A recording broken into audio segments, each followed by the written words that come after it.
안녕하세요. 오늘도 사연살롱을 찾아주셔서 감사합니다.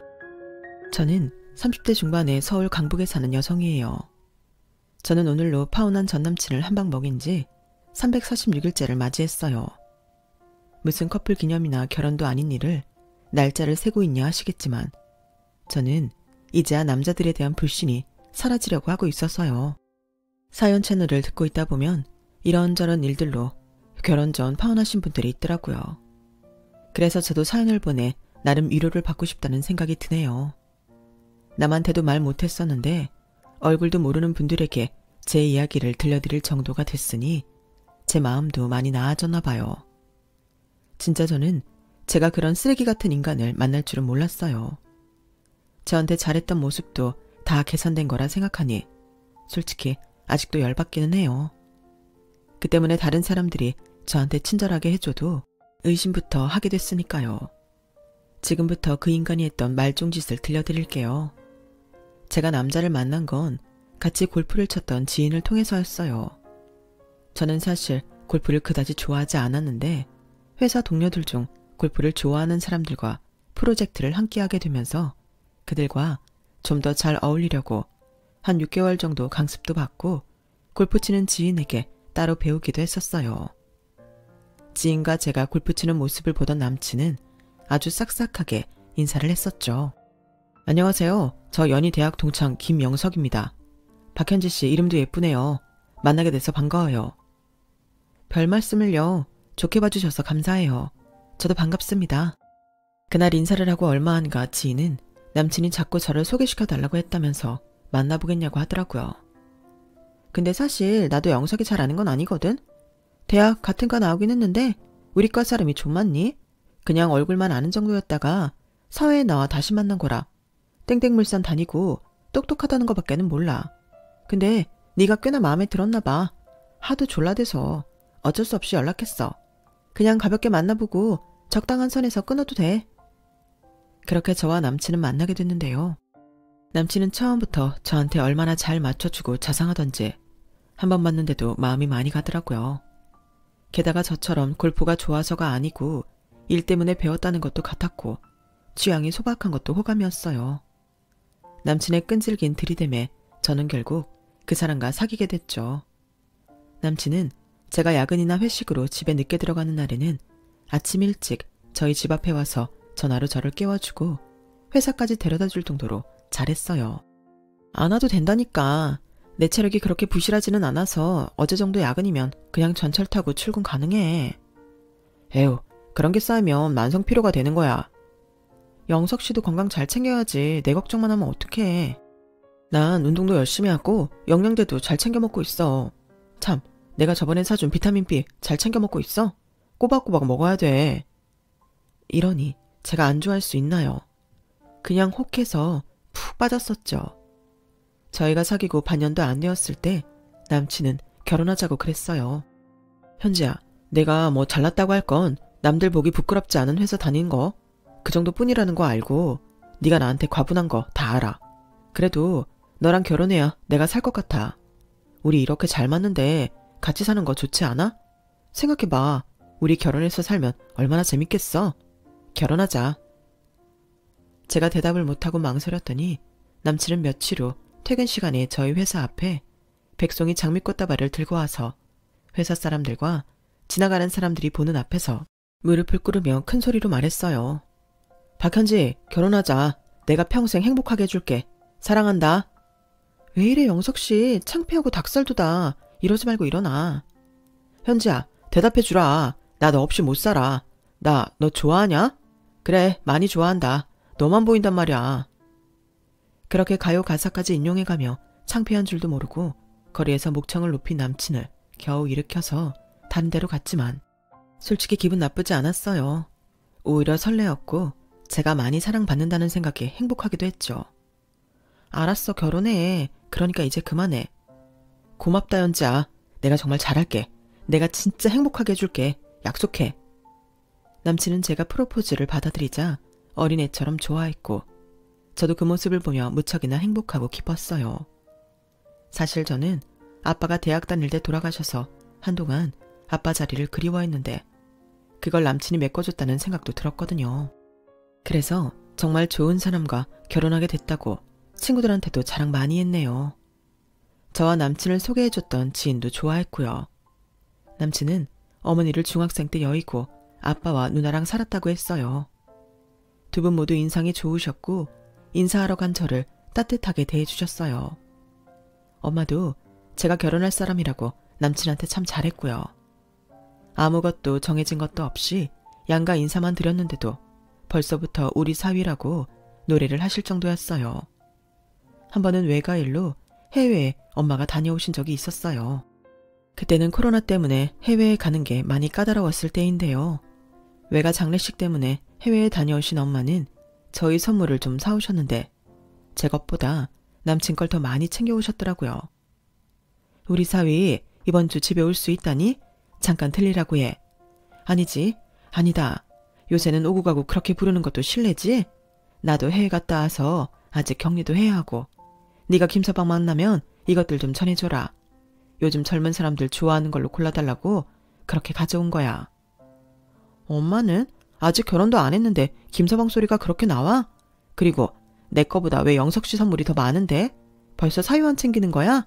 사위 사랑은 작물하더니. 아휴, 이거사. 너한테 그렇게 잘한다는 게 어떤 놈인들 안 이쁘겠니? 게다가 영석이 어머니도 일찍 돌아가셨다며. 그 생각하니 마음이 짠해서 말이야.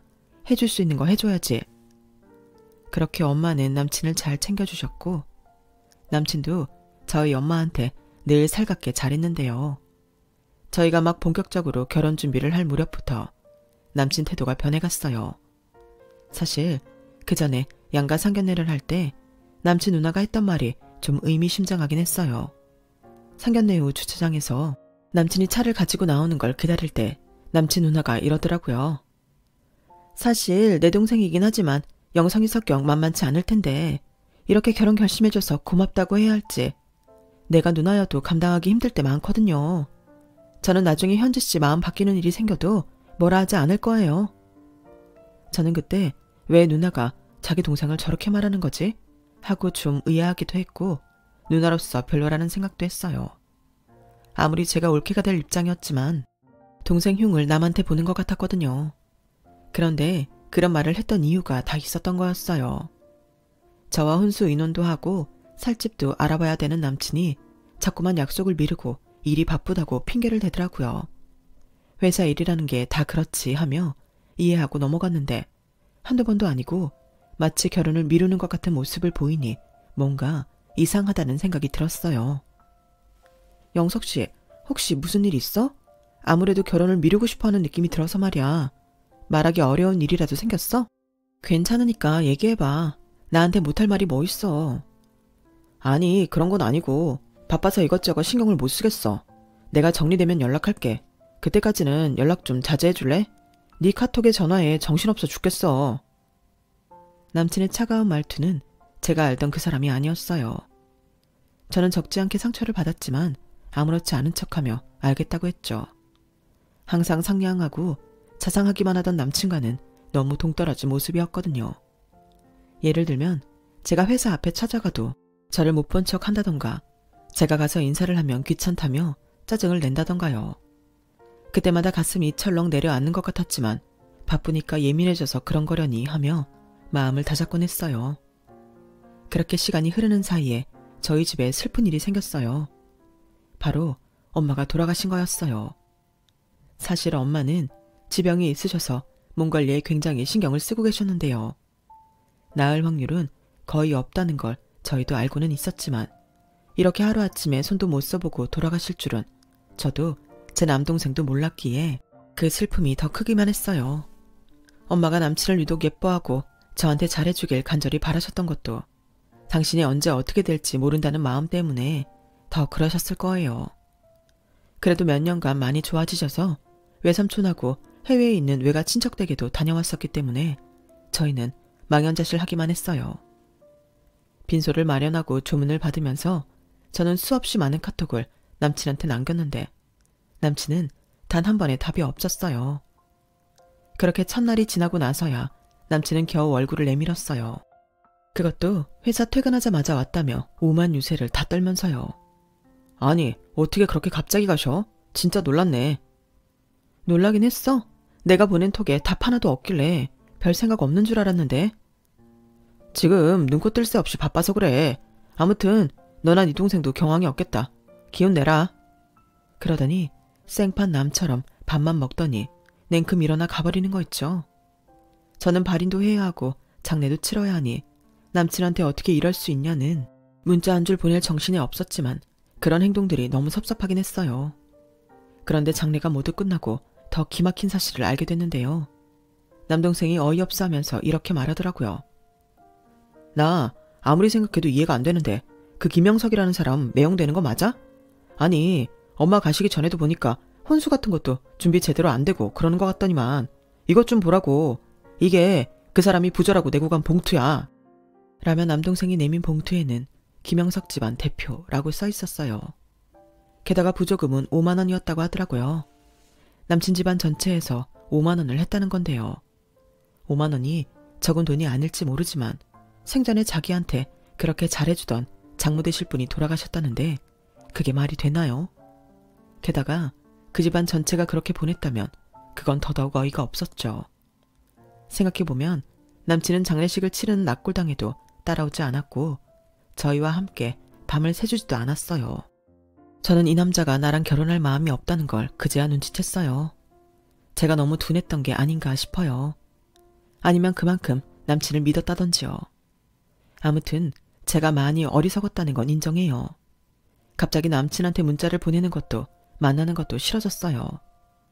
이 사람이 무슨 생각을 하는 건지 알 수 없는 건 맞지만 언제부터 제 톡과 전화를 씹고 엄마 장례식에서 한 행동이나 부조금을 보면 저를 거절한다는 메시지가 분명했으니까요. 차라리 이렇게 된 거 톡 까놓고 결혼하지 말자라던가 아니면 왜 그랬는지 설명을 하든가 했으면 좋겠는데 전혀 연락이 없으니 갈수록 답답함이 쌓여갔어요. 하지만 그러면서도 완전히 마음에서 남친을 놓지 못하고 있었으니 제가 얼마나 바보 같았는지 아시겠죠. 그렇게 2주 정도 시간이 흘렀는데 남친이 SNS에 친구들과 술자리 가진 사진을 버젓이 올려놓았더라고요. 저한테 연락할 시간도 없이 바쁘다더니 친구들과 히히덕거리고 있는 사진을 올리는 걸 본 후로 저는 답답함과 두려움은 분노로 바뀌어갔어요. 저랑 팔로우를 하고 있는데도 그런다는 건 저를 완전히 무시하고 있다는 뜻이었으니까요. 그러던 차에 모르는 번호로 연락이 왔어요. 나 영석이 누나예요. 꼭 할 말이 있는데 저 좀 볼래요? 무슨 일이신지 전화로 말씀하시면 안 될까요? 실은 요즘 영석 씨가 연락이 잘 안 되거든요. 저희 엄마 장례식장에도 잠깐만 있다 갔었고요. 네, 바로 그런 것들 때문에 만나자고 하는 거예요. 그렇게 만난 남친의 누나는 제가 상상도 못할 이야기를 꺼냈어요. 제가 전에 말씀드렸죠. 현재 씨랑 영석이 헤어지게 돼도 현재 씨한테 뭐라 안 한다고요. 아무래도 영석이가 양다리를 걸치고 있는 것 같아요. 그래서 혼수 준비도 늑장을 부리는 게 맞을 거예요. 양다리라고요? 그걸 어떻게 아세요? 저는 믿을 수가 없어서 조금 신경질적으로 물어봤어요. 남친 누나는 한숨을 푹 쉬더니 저한테 짧은 동영상을 하나 보내줬는데 처음 보는 여자하고 자기 아파트 단지에서 손을 잡고 뭐라고 킥킥대며 조용히 이야기하는데 누가 봐도 영락없는 커플의 모습이었어요. 현재씨 정말 좋은 사람 같아서 말해주는 거예요. 제 동생이지만 영석이 진짜 계산 빠르고 의리 없어요. 그런 점은 저나 아빠도 부끄럽게 생각하고요. 현재씨는 영석이 그런 점까지 다 알고 만나는 건가? 아빠랑 얘기한 적도 있는데 아무래도 아닌 것 같아서요. 걔가 이런 식으로 여자들 놓고 저울질한 게 한두 번이 아니에요. 친누나인데 이렇게까지 말하면 어떤지 알겠죠? 저도 제 계산 빠른 짓에 제 예금 통장도 날리고 장난 아니었어요. 제 돈으로 주식 투자해서 날려놓고 누나가 하라고 하지 않았냐. 이런 식으로 적반하장으로 나오는 놈이에요. 그 자식한테 너무 상처받지 말고 얼른 털고 잊어버리세요. 이런 말밖에 해줄 수 있는 게 없어 저도 마음이 찜찜해요. 참, 그리고 이거요. 어머니 조의금이에요. 아빠와 제가 하는 거예요. 그 녀석 또 말도 안 되는 짓 했을 게 뻔하니까요. 이건 어쨌든 사죄하는 마음도 포함된 거니까 받아줘요. 그제야 저는 그동안의 남친 행동이 전부 이해가 갔어요. 어느 순간 저보다는 집 앞에 그 여자가 낫다는 판단을 했고 그래서 저를 냉대했던 거죠. 저는 더 보고 말고 할 것도 없었어요. 그놈과 바로 헤어지기로 마음먹었어요. 그때 외삼촌과 외숙모가 저희 집에 와 있었는데 저는 두 분과 남동생 있는 자리에서 남친에 대해 말하고 이 결혼을 없던 걸로 하겠다고 밝혔어요. 외삼촌 외숙모도 그렇고 남동생도 뭐 그런 인간이 다 있냐며 화를 내고 난리도 아니었어요. 저는 세 사람을 진정시키고 제가 알아서 마무리 잘하겠다고 했어요. 누나, 그 자식 헛소리하면 당장 연락해. 내가 거기가 어디든 무조건 가서 그놈 가만히 안 둘 거니까. 저렇게 계산 빠른 사람은 그런 걸 빌미로 고소할 수도 있어. 그러니까 그냥 나한테 맡겨. 나도 더는 바보처럼 당하지 않을 거니까. 저는 연락이 안 되는 남친을 만나러 불쑥 그 사람 회사로 찾아갔어요. 아니, 이게 무슨 경우야. 오려면 연락을 하고 와야지. 나 바빠. 돌아가. 이런 예의 없는 거 나 용서 못해. 아, 그래? 나 그럼 이거 니네 회사 게시판에 올린다. 이 회사에 내 지인 한 명 없을 것 같아? 저는 핸드폰으로 남친 누나가 보낸 동영상을 보여줬죠. 그랬더니 남친은 아주 혼비백산해서 저를 끌고 카페로 가더군요. 자리에 앉은 남친은 자기가 언제 당황했냐는 듯 태도가 싹 바뀌어서 거만한 표정으로 저를 쳐다봤어요. 뭘 잘했다고 그렇게 쳐다봐. 너 이 결혼 파토 낼 거지? 그럴 거면 정확히 말을 하라고. 그냥 피하기만 하지 말고. 그러자 남친은 제가 하찮다는 듯 피식 코웃음을 치더군요. 지가 눈치 더럽게 없으면서 누구 탓을 해. 야, 박현지. 내가 그렇게 톡 씹고 전화 안 하면 당연히 이 결혼 안 하는 걸로 알아야 되는 거 아니야? 너야말로 어디서 늙고 병든 엄마 맡기라고 나를 감쪽같이 속여. 뭐라고? 너 그게 무슨 말이야? 내가 뭘 속였다는 거야? 니네 엄마 암 수술 받았던 거 왜 말 안 했냐? 니네 엄마 병원비 대다가 누구 등골 빠지라고. 니네 외할아버지가 돈 좀 있고 건물 있대서 내가 너 찍었던 거야. 나도 그런 뒷조사 다 하고 들이대지. 아무나랑 사귀겠냐? 근데 니네 엄마 돌아가시면 뭐 네가 받을 게 있겠냐? 네 외삼촌이 두 눈 시퍼렇게 뜨고 있는데. 그리고 니네 외할아버지도 그렇게 돈 많은 거 아닌가 보더라. 내가 니네 외삼촌이랑 인연 좀 트려고 골프라도 치는지 알아봤더니 이건 뭐 골프가 다 뭐야? 노인네가 밭에서 나물이나 캐고 있고 지질이 궁상을 떨고 옷도 하나 제대로 된 게 없이 말이야. 내가 그때 니네 집 볼장 다 봤다 생각한 거야. 본격적으로 결혼 준비하기 전에 알게 돼서 얼마나 다행인지. 하마터면 가난의 구렁텅이로 빠져버릴 뻔했잖아. 외삼촌은 서울 근교에 넓은 땅을 갖고 계셨고 그건 외할아버지 도움이 아닌 순전히 외삼촌이 번 돈으로 산 거였어요. 거기에 전원주택 여러 채를 지어서 분양한 외삼촌은 남은 땅을 그곳 주민들에게 대여해주고 같이 밭농사를 하셨거든요. 외삼촌은 흙냄새 맡으면서 자연에서 일하는 걸 좋아하셔서 젊은 시절에 열심히 일해 돈 벌어 일부러 밭농사 할 수 있는 땅을 사신 건데요. 그걸 본 남친은 외삼촌이 돈이 없이 밭농사에서 겨우 먹고 산다고 착각했던 것 같아요. 와, 김영석, 너 이렇게 나온다 이거지? 그래, 이렇게 나온다. 어쩔래? 말 나온 김에 한마디 더 하자. 너 사는 동네만 부촌이지. 어차피 니네도 잘해봤자 전세 아니겠어? 전 정말 앙큼해. 어떻게 지네 집 사정을 숨기고 나랑 결혼할 생각이었냐? 와, 진짜 외할아버지 믿는 거 아니었는데. 니네 엄마 죽었으니 이제 너 돈 받기도 틀린 거 아니냐? 근데 니네 외할아버지 진짜 건물 있는 건 맞아? 있어봤자 뭐 후진 동네 옛날 벽돌집 하나 이런 거 아니냐? 그게 아니면 외삼촌은 왜 그러고 살겠어? 더 잘 알아봤어야 되는 건데 내가 너한테 드린 공을 생각하면 진짜 이제라도 알아서 얼마나 다행인지 누나 캄캄할 뻔. 너 아무리 그래도 우리 엄마가 널 얼마나 생각했는데 니네 엄마 죽었다 이런 식으로밖에 말을 못해? 그럼 뭐라고 말하냐? 나 솔직히 5만 원 부주한 것도 아까워 죽겠어. 나 그거 돌려주면 안 되냐? 내가 그동안 너한테 쓴 게 얼마인데. 나 생각 같아서는 그거 다 돌려받고 싶거든. 와, 너 진짜 인간 말종이다. 어떻게 부조금을 돌려달래. 너 진짜 우리 엄마 생각은 하나도 안 하는구나. 그만 좀 징징거려라. 주기 싫으면 말고. 아무튼 나도 너한테 더 이상 이거저거 따지지 않을 테니까 너도 더는 나한테 들러붙지 마. 각자 인생 살자고. 남친은 짜증을 내며 먼저 나갔고 저는 뺨 한 대 얻어맞은 기분으로 그 자리에 남아서 분을 삭혀야 했어요. 저는 그 자리에서 다짐했어요. 얼마나 잘 사는지 두고 보겠다고요. 그리고 이 일을 저와 남친을 연결해줬던 지인한테 다 얘기했고 지인은 너무 기가 막히다면서 자기 모임 사람들한테 전부 이야기해서 일단 남친이 그쪽에 발을 붙이지는 못하게 했어요. 하지만 실질적으로 제가 그것밖에는 할 수 있는 게 없다는 게 너무 억울하고 분했어요. 남친 회사에 마음 먹고 확 터뜨릴까도 생각했지만 그게 결국 제 얼굴에 침 뱉는 게 될까봐 참고 또 참았죠. 그나마 그 인간이 외할아버지가 저와 남동생에게 엄마에게 줄 상당한 재산을 물려줬다는 걸 모른다는 게 다행이라면 다행이었고요. 외할아버지는 저와 남동생이 아빠도 없는데 엄마마저 돌아가셨다고 불쌍하다며 당신 처지보다 저희를 먼저 생각해 주셨고 외삼촌과 외숙모도 저희가 유산을 받은 것에 오히려 찬성하셨지 다른 말씀은 하지 않으셨어요. 그만큼 엄마와 외삼촌 외숙모가 굉장히 끈끈했거든요. 그런데 이 인간은 저를 약올리려고 일부러 자기네가 어떻게 사귀는지 사진을 보내고 여친이 얼마나 잘 사는지 보여준다며 그 집 별장 영상까지 보내더군요. 저는 유치한 인간 상종하고 싶지 않아서 전부 차단해버렸는데 어떻게 이메일로 또 자기가 그 여자랑 상견례하는 날이라며 영상을 보냈더라고요. 그걸 본 남동생이 당장 때려 눕히러 간다며 난리를 쳤는데 전에 그 지인이 전화로 그런 남동생을 말렸어요. 그 인간 그거 수법이래. 그런 식으로 상대방 약 올려서 자기 얻어맞고 돈 뜯어내는 거. 아마 부조금 낸 거 아까워서 저러는 것 같아. 차라리 그 부조금 돌려주고 말아버려. 제 남동생은 기가 막혀서 헛웃음만 지었고 그래도 이대로는 안 되겠다며 경찰에 신고를 해버렸어요. 그 뒤로 그 인간은 다시는 연락도 하지 않고 영상도 보내지 않더라고요.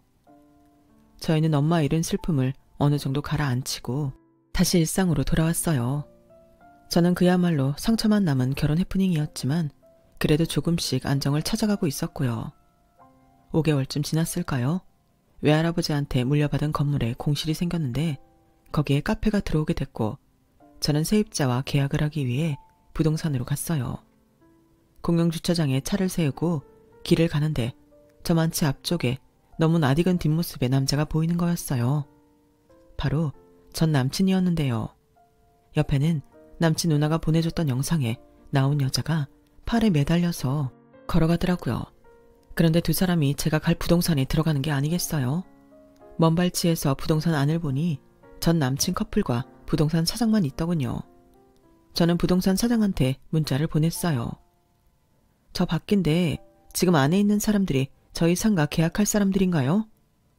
네, 맞아요. 그냥 들어오시지. 왜 문자 보내세요? 얼른 계약해요. 제가 잠깐 다른 데 들렀다가 가야 하니까 조금 기다려주세요. 그리고 저는 들어가서 한 방 먹일지 어떻게 할지 잠시 고민했죠. 그러는 중에 전 남친과 여자가 다시 밖으로 나오더군요. 저를 본 전 남친은 놀라서 눈이 커지더니 아래 위로 훑고는 피식 웃더라고요. 저는 그 자리에서 여자한테 말했어요. 김영석 씨 여자친구 맞죠? 결혼할 거고요. 네. 어떻게 저를 아세요? 오빠랑 아는 사이예요? 오빠, 누구야 이 사람? 그런 여자 있어. 나한테 들러붙던 여자. 라는데 인간 같지 않은 건 진작에 알고 있었지만 참 바닥을 다 보이더군요. 내가 너한테 들러붙어? 말은 바로 해야지. 아가씨, 이 사람 정체 내가 알려줘요? 저한테 오만 사탕 발린 말에 배런함인 척하다가 저희 집 못 산다고 아주 무례하게 저한테 연락 끊고 아가씨한테 간 거예요. 양다리였다고요. 네? 뭐라고요? 오빠, 이 사람 하는 말이 맞아? 아니야. 내가 너랑 결혼한다니까 정신 나가서 저래. 그냥 흘려들어. 지 엄마 죽고 애가 좀 이상해졌어. 현자, 너 내 여친한테 쓸데없는 소리 하지 마. 너만 취해져. 알아? 그렇게 나오시겠다. 네가 나 헤어지고 나한테 보낸 문자에 사진 영상 다 갖고 있는데? 그게 뭐, 너보고 나 포기하라고 보낸 거잖아. 와, 넌 네 누나가 말한 것보다 더 인간 말종이다. 누나가 뭐라고 했냐? 하여간 누나라고 있는 게 동생 인생에 도움되는 게 하나도 없어. 그렇게 실랑이를 하고 있는데 부동산 사장이 나왔어요. 아유, 왜 이리 앞이 시끌시끌한가 했더니 여기서 이러고 서 있으면 어떡해요. 오셨으면 들어와야지. 얼른 들어와서 계약하자고요. 사장님 말에 남친은 어리둥절해서 묻더군요. 누구랑 계약을 해요? 저기 저 사람이요? 네, 그 건물 주인이 저분이에요. 젊은 나이에 대단하죠. 하긴 외할아버지 유산이라고는 하는데 그래도 그거 안 까먹으려고 하는 것만도 야무진 거지. 아, 그렇게 서 있지 말고 얼른 들어오세요. 남친이 놀라서 어버버 하는 사이에 저는 사장님한테 말했어요. 사장님, 저 그 가게 이 사람 못 주니까 그렇게 아세요. 다시 내놓고 다른 세입자 알아봐 주세요. 아니 왜요? 이 사람들 뭐 실수라도 한 거예요? 그래서 안 들어오시고 여기서 이러고 계신 건가? 부동산 사장님이 험악한 표정으로 남친과 여자를 보자 여자도 열이 받아서 얼굴이 빨개졌고 남친은 눈동자가 흔들리고 난리도 아니더라고요. 저는 그 여자와 사장님한테 이렇게 말했어요. 여기 이 남자가요. 저랑 결혼하기로 상견례까지 해놓고 엄마가 지병으로 돌아가시니까 우리 유산 못 받는 줄 알고 자기 집안 대표라면서 부조금 5만 원 보낸 남자예요. 그뿐인 줄 아세요? 자기가 연락 안 하면 끝난 걸로 알지 눈치도 없고 못 산다고 얼마나 모욕한 줄 아세요? 외삼촌이 밭에서 일한다고 돈 없는 줄 알고 완전 무시하고요. 야, 우리 외삼촌이 그 근반 전원주택 전부 분양하거나 세준 사람이야. 나 너 본색 드러낸 거 보고 일부러 그 말 안 했어.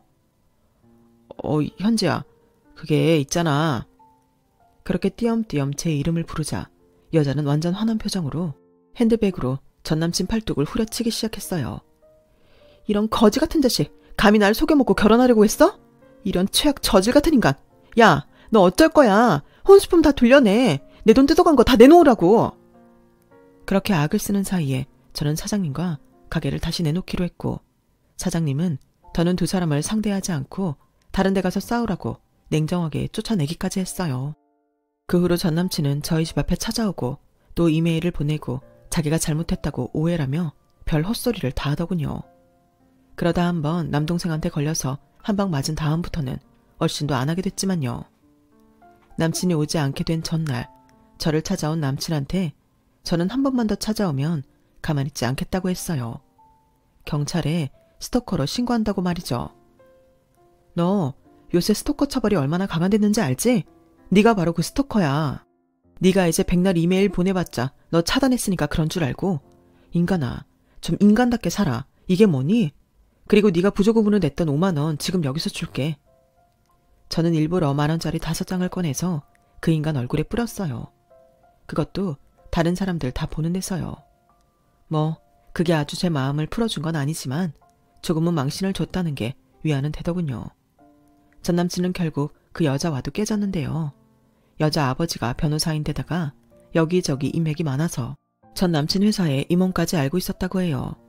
그 여자 아버지 친구분이 전 남친한테 대놓고 뭐라고 하지는 않았지만 눈치가 보였던 전 남친은 결국 회사도 그만뒀고 인간 말종인 거 여기저기 소문이 다 나서 전처럼 여자는 못 만난다고 하더군요. 게다가 집에서도 완전 내처진 모양이더라고요. 저랑 헤어졌을 때부터 누나랑 아버지랑 사이가 나빠졌는데 그 여자 부모가 찾아와서 한바탕 했다고 해요. 그 후로 누나와 아버지는 전 남친 보고 집에 얼씬도 하지 말라고 했대요. 자업자득이라고 전 남친은 지금 지 혼자 월세 원룸에서 살며 어디 중소기업에 겨우 취직해서 다닌다고 들었어요. 뭐 자기가 완전 봉잡을 뻔했는데 놓쳤다고 술만 먹으면 소리 지르고 아주 깽판을 부린다네요. 그래봤자 누가 하나 그 인간 편들어줄 사람 없고요. 저는 그 후로 정말 인간 불신에 걸릴 뻔했는데요. 그나마 외삼촌 외숙모가 저를 잘 돌봐주셔서 그때의 상처를 이겨내고 다시 사람을 사귀어 볼 용기를 내고 있어요. 움츠러들고 계속 상처를 끼고 있어 봤자 다 제 손해 아니겠어요. 그리고 남동생과 외할아버지도 더 자주 찾아뵙고 휴일에 외삼촌 밭일도 도와드리면서 소중한 시간들을 보내고 있어요. 이러다 보면 언젠가 다시 남자와 사귈 수 있는 날이 오겠죠. 그때는 정말 좋은 남자를 만나고 싶어요. 저는 이번 여름에도 외삼촌 외숙모 남동생과 함께 해외여행도 6박 7일로 다녀왔어요. 외삼촌 외숙모는 자식들도 안 해주는 걸 제가 해준다면서 너무 좋아하셨는데요. 그게 엄마 아빠 다 돌아가시고 나니 이렇게 제 옆에 함께 해주는 사람들이 얼마나 소중한지 또 그런 시간들이 금방 사라질 수도 있다는 걸 깨닫게 됐거든요. 그래서 제 힘이 닿는 한 집안 어른들께 잘하고 남동생과도 좋은 추억 많이 만들면서 살려고 해요. 비록 부모님한테는 그 큰 사랑을 갚지 못했지만 동생과 외삼촌 외숙모와 잘 지내고 외할아버지한테도 잘하면 하늘에 계신 엄마 아빠도 좋아하실 것 같고요. 제 인생에서 제 옆에 있는 사람들만큼 소중한 건 없다는 생각이 들어요. 행복을 밖에서 찾지 말고 안에서 찾아야겠다는 것도 절실히 깨달았고요. 물론 정말 좋은 사람이 나타나면 그 사람도 저희 가족이 되어주면 더할 나위 없겠지만 아직은 제가 좀 더 시간이 필요할 것 같네요. 제 이야기는 여기까지예요. 끝까지 제 이야기를 들어주신 여러분 모두 행복하시고요. 항상 건강하시길 바랄게요. 감사합니다. 여러분, 사연 댓글에 응원과 현명한 조언 부탁드려요. 좋아요와 구독은 저에게 큰 힘이 됩니다. 오늘도 좋은 일 가득하세요.